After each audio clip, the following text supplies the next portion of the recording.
Thank you for being here on behalf of the family.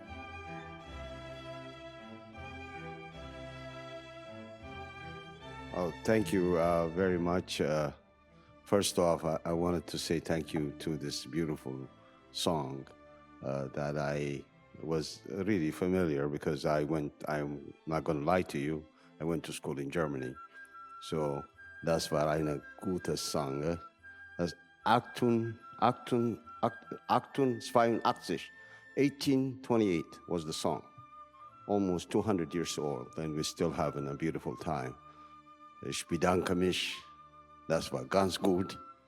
And for Ted Vestal, I can't say words that can describe who he is to a lot of Ethiopians and to my family, and particularly my son, who worked with him very closely because my son happens to be historian also. So before I get to my story, I was sent a message by the prince.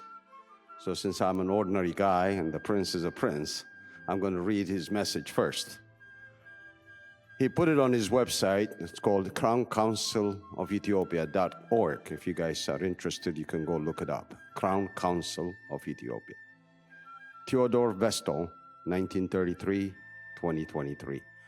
Theodore M. Vestal passed away on June 7th at the age of 89. A former political science professor at Oklahoma State University, Vestal's lifelong interest in Ethiopia began in 1963 when he served as an associate director of Peace Corps in Addis Ababa. During a long, storied academic career, Vestal wrote several influential books, including Ethiopia, a post-Cold War Africa, State, 1999, The Lion of Judah, and the New World, Emperor Haile Selassie of Ethiopia, and the shaping of American attitude towards Africa in 2011. And he's got a book now that we are trying to get published. It's sitting at Tsahai Publishing. And I will ask everybody to call Tsahai Publishing and tell them to get going on it. The book it will be ready and should be out hopefully soon. In January 2018, in recognition of his long career in Ethiopia, says the prince, studies, and the service of Ethiopia, Vestal received the rank of the Knight of Grand Cross of the Order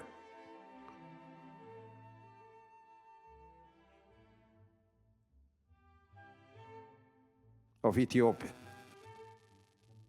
Vestal was also a recipient of the Crown Council's medal honoring the victory of Adwa and the victory of Gondar.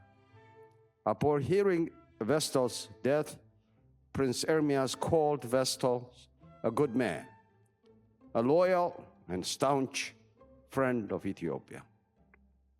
It was a desire and commitment until the end of his life to see a peaceful Ethiopia. Vestal is one of the many international visitors to Ethiopia who made it a second home and a lifelong love. That's the prince. And I will add my own recollection as follows.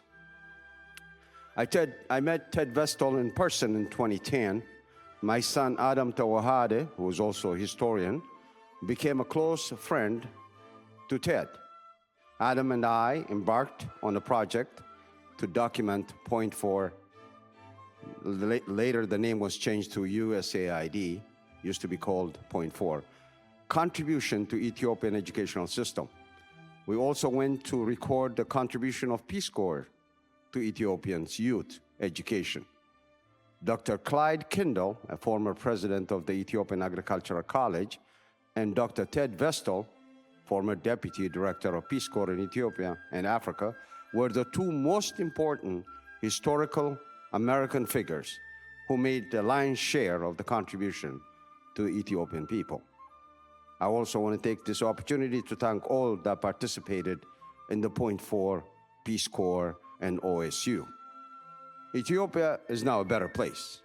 A lot of you might think it's not, but Ethiopia is now a better place. Ted Vestal was always where Adam and I, my son, came back to ensure that our research was accurate, factual. Point 4 documentary was successfully shown in films and will be seen, soon released, hopefully on Netflix. Ted helped countless Ethiopian refugees since the beginning of the chaotic mayhem in Ethiopia in 1974.